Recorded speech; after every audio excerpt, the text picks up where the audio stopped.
Je m'appelle Malik Aeva, je suis responsable de la promotion à Togo Cellulaire.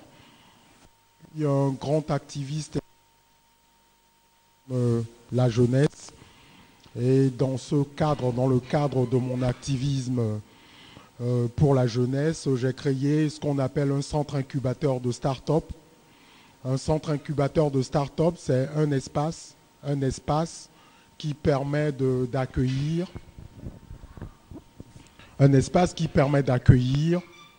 d'encadrer, de coacher des promoteurs d'idées ou des promoteurs de micro-entreprises. Le thème que les promoteurs de ce forum ont souhaité que j'anime est comment utiliser le réseautage pour booster vos ventes ou votre entreprise, pour booster votre entreprise. Je rappelle le thème, comment utiliser le réseautage pour booster votre entreprise. Il paraîtrait que dans nos pays en voie de développement, aujourd'hui on parle de pays émergents, il paraîtrait que sans relation on ne peut rien faire.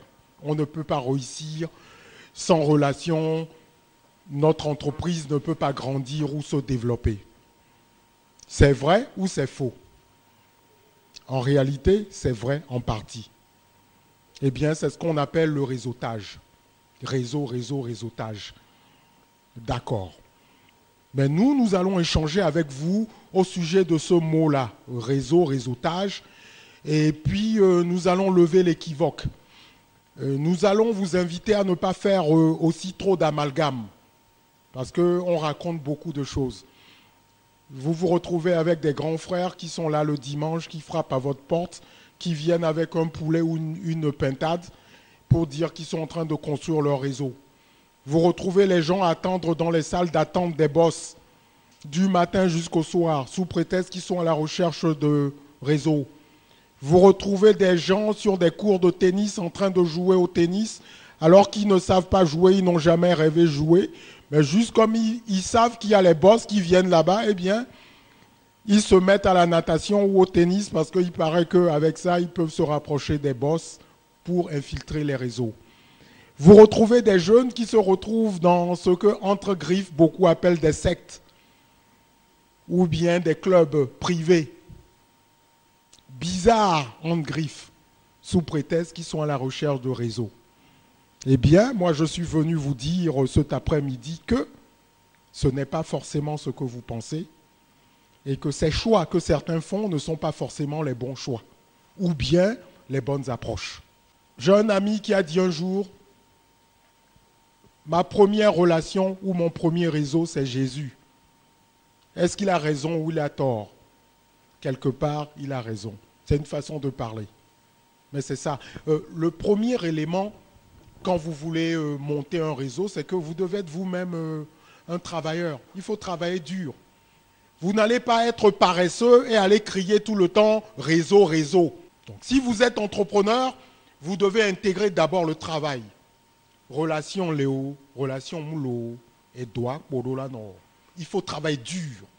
Travailler dur dans la durée. Attention, travailler dur dans la durée. Donc ça, c'est le premier point. Le deuxième, c'est la compétence et la confiance qui doivent être les mots clés au cœur de l'exercice. La compétence. Vous n'êtes pas compétent, mais c'est vous qui avez toutes les relations de ce pays. L'autre élément, c'est la crédibilité. Vous devez être crédible. Mettons-nous d'accord, vous devez être crédible.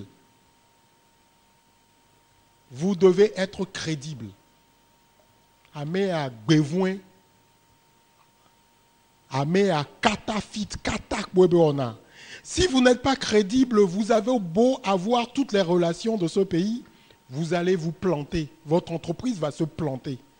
Donc mettons-nous d'accord d'abord sur ça. Vous devez construire la crédibilité. Le dernier point, c'est que vous devez être vous-même le réseau. Ah ouais, on ne le dit pas souvent, ça. Ce n'est pas cette façon qu'on s'exprime souvent. Vous devez être vous-même le réseau. Vous pensez toujours que les relations, c'est ailleurs. Vous pensez que les relations, ce sont les autres. Et que comme vous, vous connaissez personne et que vous n'avez pas de relation, vous vous dites que, moi je suis orphelin. Amérique même la signolo. Alors, parlons un peu des links, ce qu'on appelle les liens, les réseaux, les relations. Dans notre environnement, vous avez plusieurs types de réseaux. Il y a le réseau familial. Quand vous lancez un produit, les premières personnes qui puissent consommer déjà votre produit ou vous soutenir, c'est le réseau familial. Quoique, dans nos environnements, on est parfois surpris. Mais, en réalité, le premier réseau dont dispose l'entrepreneur qui démarre, c'est le cercle familial, le réseau familial. Ensuite, on a chez nous les congrégations religieuses, l'église ou la mosquée. Ça, c'est les coins de réseau. C'est les espaces dans lesquels on rencontre des gens et où on forme des fraternités, on tisse des liens qui peuvent aider à booster des commandes ou à susciter des commandes. Okay? Donc, il y a le cercle spirituel, les congrégations religieuses. Il y a les amis. Les amis, on en a, peut-être qu'on n'en a pas beaucoup, mais les amis sont faits pour ça. Quand je veux rentrer dans une boîte, je n'ai pas besoin de connaître le directeur général de la boîte, pas besoin. Si j'ai un ami dans la boîte, je vais d'abord le voir, et puis ensuite, lui, il va m'aider à infiltrer la boîte et à rencontrer le DG un jour. Donc, il y a le cercle amical. Il y a les amis du lycée, du collège, l'école primaire. Vous avez de vieilles relations qui sont là aujourd'hui, des gens que vous avez connus à l'école primaire ou au collège, qui aujourd'hui sont vos partenaires d'affaires, vous voyez, ou qui peuvent vous aider à infiltrer des entreprises. Donc tout ça, il ne faut pas négliger. Donc il y a les amis. Ensuite, il y a le cercle professionnel, là où vous travaillez. Il y a les relations qui se tissent là-bas. Vos collègues, ou bien ceux qui sont dans la même activité que vous. Si vous êtes à Sigamé, à Daroulato, vous êtes là-bas, vous avez les collègues qui sont dans le même créneau que vous. Tout ça, c'est des relations. Il y a également le cercle ludique. Tennis, football, le samedi matin, on joue au Maracana, on a notre cercle groupe de football. On se retrouve parfois entre amis, after work, ou bien en boîte de nuit, dans le cercle ludique, divertissement, jeu. On se retrouve pour se divertir. Et beaucoup d'hommes d'affaires vont vous dire que les meilleurs réseaux où les grandes affaires se tissent parfois le soir, dans les bars, etc., dans des pubs, etc. Vous voyez, les contrats, les plus grands contrats, parfois, se signent dans les bars, dans les pubs. OK? Donc, voilà des milieux dans lesquels aussi vous pouvez créer, tisser des réseaux ou des relations, créer des chaînes d'amitié ou de liens qui peuvent vous aider à décrocher des contrats dans des entreprises. Il y a les associations ou les clubs, Zonta Club, Lions Club, Jeunes Chambres économiques, etc. C'est ce qu'on appelle les clubs services. Il y a aujourd'hui le virtuel qui nous a amené à créer ce qu'on appelle des réseaux virtuels avec le digital. Aujourd'hui, on parle des réseaux sociaux, Facebook, WhatsApp, etc., Instagram, Twitter, LinkedIn. Il y a le digital qui nous emmène à créer ce qu'on appelle des réseaux. Il y a des groupes. Quand, par exemple, vous êtes sur WhatsApp, il y a des groupes dans lesquels vous débattez, vous échangez sur des questions professionnelles, etc. Tout le monde est dedans aujourd'hui. Mais tout ça, c'est du bluff. Si vous êtes ami avec quelqu'un sur le digital, ça ne veut pas forcément dire qu'en affaires, vous serez forcément de bons amis. Donc, il y a les cercles politiques qui permettent également de créer des liens. OK? Donc, les gens choisissent aussi ce chemin-là pour réseauter et avoir des relations. Maintenant, parlons stratégie. Quelles sont les stratégies qui vous permettent de réseauter? Parlons des bonnes stratégies qui vous permettent vraiment de réseauter. Quelles sont les stratégies qui vous permettent de tisser des relations, d'avoir des relations ou de créer des réseaux? Entre parenthèses, des réseaux profitables qui puissent vous aider à développer vos business, vos affaires. Quelles sont les stratégies d'approche? Alors, la première stratégie, c'est que vous êtes vous-même la marque à construire et à vendre. Je reviens toujours là-dessus. C'est vous le réseau. Vous devez vous considérer d'abord comme une marque, comme un produit que vous devez bâtir, construire. Un produit avec une histoire. Un produit crédible. Attention, un produit crédible, un produit compétent qui maîtrise tout ce qu'il fait. Un produit honnête, un produit qui rayonne. Vous devez être d'abord le produit. Il y a également votre physique. Vous devez être particulier, atypique. Votre look. Attention, je n'ai pas dit que tout le monde doit se mettre en costume veste. Attention, quand on dit votre physique, votre look, ce n'est pas que forcément, vous devez avoir un look atypique qui va avec vous.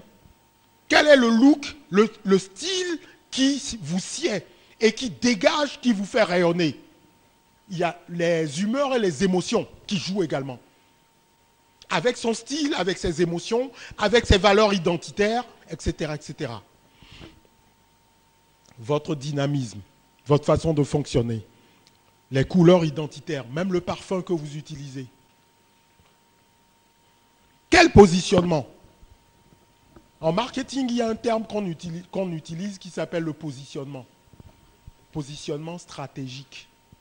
Le positionnement, c'est la perception que vous voulez laisser aux autres. Ceux qui vous regardent, quelle est la perception qu'ils ont de vous? Qu'est-ce que vous dégagez? C'est la première impression qu'on a de vous, c'est avec cette première impression qu'on travaille. C'est pour ça qu'il y a des hommes d'affaires qui ne blaguent pas avec ce côté-là. Le côté impression. Un autre point. Jouer sur le long terme, ça marche toujours. Vous devez toujours travailler sur le long terme et non sur le court terme. Un autre point.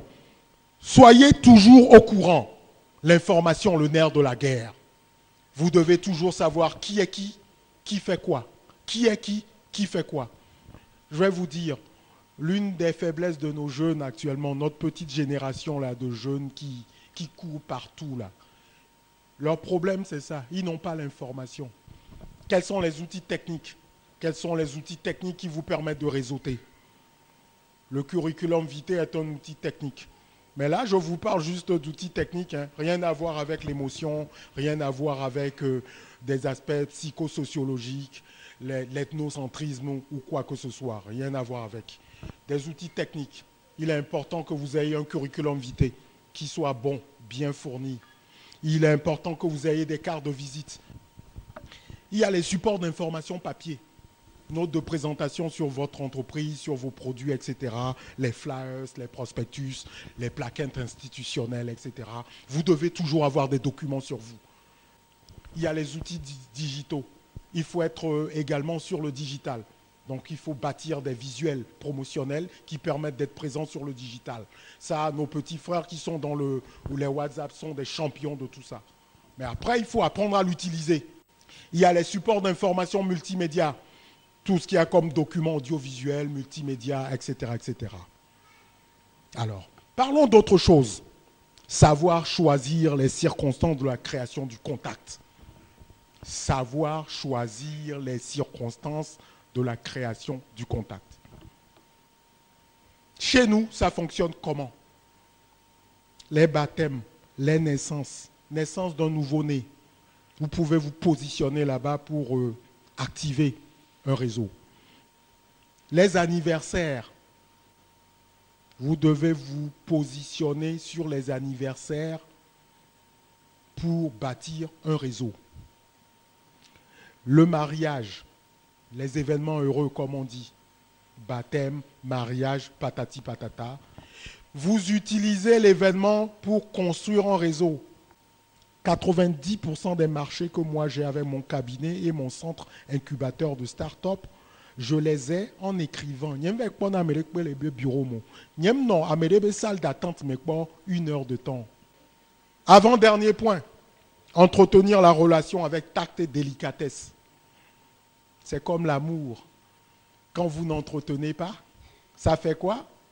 Le réseautage, ce n'est pas une activité qui consiste à aller se coller aux gens, à être opportuniste, être envahissant. Non, ce n'est pas de ça qu'il s'agit. Et c'est ce que beaucoup de gens font malheureusement. Ils sont envahissants, ils t'appellent tout le temps pour réclamer des choses.